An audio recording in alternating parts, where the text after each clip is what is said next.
We expect SBI to post a disappointing set of numbers for the first quarter of FY14. We are estimating loan growth at 17%, lower than 20% growth in the year for the year ending FY13.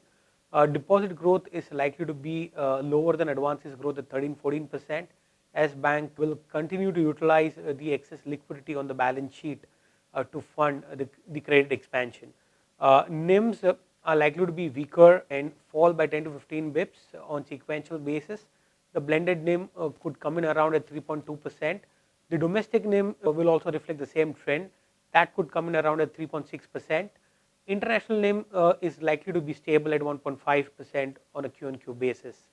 So we are expecting NII at 108 billion, which will be in absolute terms a 7-quarter low, and it would be reflecting a flattish growth on a Q-on-Q as well as on a YOY basis. Asset quality trends will continue to be worrying. We are estimating elevated slippages to continue.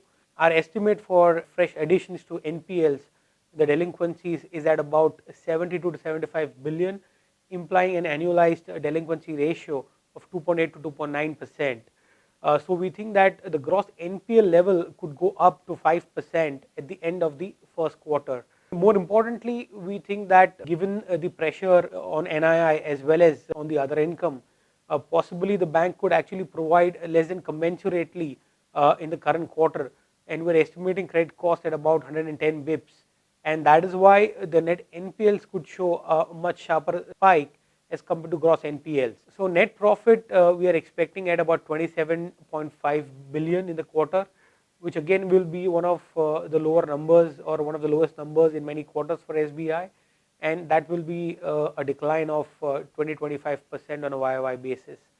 So we continue to remain negative on SBI. We think that there is no case to buy the stock at this point in time, as we expect further downside in the near term.